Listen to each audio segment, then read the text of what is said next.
Hello dear student, मेरे YouTube channel में आपका स्वागत है। आज हम लोग क्लास 10th का ट्रिगोनोमेट्री पढ़ेंगे, पार्ट 5 का। ट्रिगोनोमेट्री का हम त्रिकोणमितीय अनुपात पढ़ चुके थे। अब उसके आगे हम नोट पढ़ेंगे। तो फर्स्ट नोट है, त्रिकोणमितीय अनुपातों को संकेत में टी रेशियोज या टी रेशियोज द्वारा सूचित किया है। जो त्रिकोणमितीय अनुपात जो होता है उसको शॉर्ट में टी रेशियोज, क्यों टी रेशियोज लिखते हैं? त्रिकोणमितीय अनुपात को हम अंग्रेजी में कहते हैं ट्रिगोनोमेट्रिक रेशियोज, और ट्रिगोनोमेट्री का फर्स्ट लेटर टी, इसीलिए टी उधर हो गया रेशियोज। तो जब भी त्रिकोणमितीय अनुपात आए तो उसको शॉर्ट में लिख देंगे टी रेशियोज। त्रिकोणमितीय अनुपात आएगा तो शॉर्ट में क्या लिखेंगे? T ratio.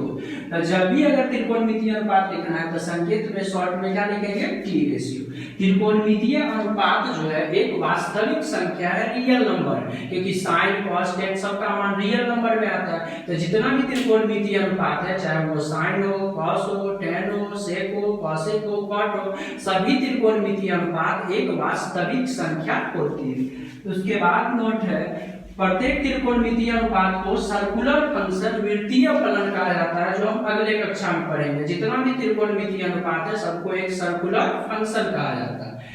आगे है नोट, त्रिकोणमितीय अनुपात कॉसेक, सेक और cot T ratio sine, cos और टेन का व्युत्क्रम है। साइन का व्युत्क्रम कॉसेक है, कॉसेक का व्युत्क्रम साइन है, कॉस का व्युत्क्रम सेक है, सेक का व्युत्क्रम कॉस है, टेन का व्युत्क्रम कॉट है, कॉट का व्युत्क्रम टेन है। यानी साइन का अगर b बाय h है तो इसका व्युत्क्रम कॉसेक का h बाय b है, कॉस का b बाय h है तो सेक का फार्मूला h बाय b है, टेन का p बाय b है तो कॉट का b by b, p by h h by p, b by h h by b, p by b b by p। यानी ये तीनों एक दूसरे का क्या है? व्युत्क्रम।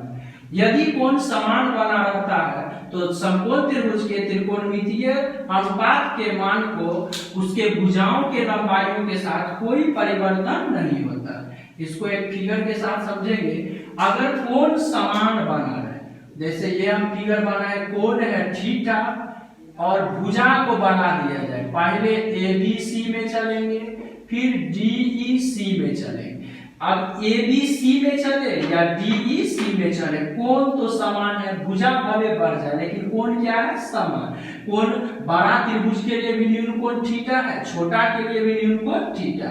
ABC में चलेंगे तब भी न्यून कोण थीटा, DEC में चलेंगे तब भी न्यून कोण थीटा। कोण समान बना रहे लेकिन भुजा बढ़ा दिया जाए, कोण समान बना रहे लेकिन भुजा बढ़ा दिया जाए, तो त्रिकोणमितीय अनुपात के मान में कोई परिवर्तन नहीं होता, मान वही रहता है। अगर कोण समान रहे और भुजा को बढ़ा दिया जाए तो त्रिकोणमितीय अनुपात के मान में कोई परिवर्तन नहीं होता, उसका मान वही का वही रहता है। अब आगे नोट है, समकोण त्रिभुज में जो न्यून कोण के सापेक्ष प्राप्त त्रिकोणमितीय अनुपात उसके कोणों के मान और संगत भुजाओं के अनुपात के बीच संबंध दर्शाता है। ये पहले भी डिफिनेशन में पढ़ चुके हैं। जैसे sine theta p by h है तो थीटा हो गया कोण और p और h हो गया भुजाओं का अनुपात। तो समकोण त्रिभुज में जो त्रिकोणमितीय अनुपात है वो कोण और भुजाओं के बीच के अनुपात के बीच क्या दर्शाता है? संबंध। जितना त्रिकोणमितीय अनुपात है वो न्यून कोण के सापेक्ष त्रिकोणमितीय अनुपात के कोणों के मान और उनके भुजाओं, थीटा हो गया कोण और p और h हो गया भुजा, तो कोण और भुजाओं के बीच के जो संबंध होता है उसी संबंध को दर्शाता है। एक ही माप के कोणों के त्रिकोणमितीय अनुपात सदैव एक ही होते हैं, अर्थात समान होते हैं। जो इस फिगर में देख रहे हैं माप एक ही है, भुजा अलग अलग है, लेकिन त्रिकोणमितीय अनुपात के मान में कोई परिवर्तन नहीं होता। थीटा सेम रखे, कोण को सेम रखे, भुजा को बढ़ा दे, त्रिकोणमितीय अनुपात के मान में कोई परिवर्तन नहीं, मान वही का वही रहे। आगे है, त्रिकोणमितीय अनुपात साइन कॉस टेन इत्यादि एक विशेष प्रकार के अनुपातों के बीच संबंध है, अर्थात यह त्रिकोणमितीय अनुपात का संकेत है, अर्थात साइन थीटा साइन और थीटा का गुणनफल नहीं है। अब इस नोट को इस तरह समझेंगे, sine cos tan cosec cot ये सब त्रिकोणमितीय अनुपात का एक संकेत है, सिंबल है। ये त्रिकोणमितीय अनुपात का सिंबल है, इसको हम गुणनफल नहीं बोल सकते। Sine theta cos theta tan theta जो भी है ये सारा त्रिकोणमितीय अनुपातों का संकेत है। साइन थीटा को हम साइन और थीटा का गुणनफल नहीं कर सकते। उसी तरह cos थीटा को cos और थीटा का गुणनफल नहीं कर सकते। तो sin थीटा, जैसे sin थीटा को हम लिख देंगे sin गुना थीटा, तो ऐसा कभी संभव नहीं है। cos थीटा को अगर लिख दे cos गुना थीटा, तो ये भी कभी नहीं हो। tan थीटा को लिखेंगे tan गुना थीटा, तो ये संभव नहीं। ये दोनों के बीच कोई गुना का साइन नहीं, ये पूरा एक प्रकार का सिंबल है। ये क्या है? सिंबल। ये सिंबल, ये sin theta, cos theta, tan theta, sec theta, cosec theta, cot theta एक सिंबल है त्रिकोणमितीय अनुपात का, टी रेशियोज का। ये बीच में गुना का कोई सिंबल नहीं है, ये गुणनफल नहीं। तो क्या sin थीटा sin और थीटा का गुणनफल है? नहीं है। अगर sin और थीटा को sin थीटा में sin अलग और थीटा अलग, sin अलग और थीटा अलग कर दिया जाए, इसका कोई अर्थ नहीं होता है, ये निरर्थक हो जाता है। sin थीटा में sin को अलग, थीटा को अलग, cos थीटा में cos को अलग, थीटा को अलग, tan थीटा में tan को अलग, थीटा को अलग कर देंगे, तो इसका कोई अर्थ नहीं होगा, ये क्या हो जाएगा? निरर्थक हो जाएगा। तो 8 नोट हम पढ़ लिए, और 9वां नोट है, 9th नोट में हम लोग पढ़ेंगे इसके आगे कि sin और cos का मान कभी भी 1 से ज्यादा नहीं होता। नोट नंबर 9 में क्या लिखेंगे? sin और cos का मान कभी भी 1 से ज्यादा नहीं होता। sin का मान -1 के बराबर और बड़ा, और 1 के बराबर और 1 से छोटा होता है।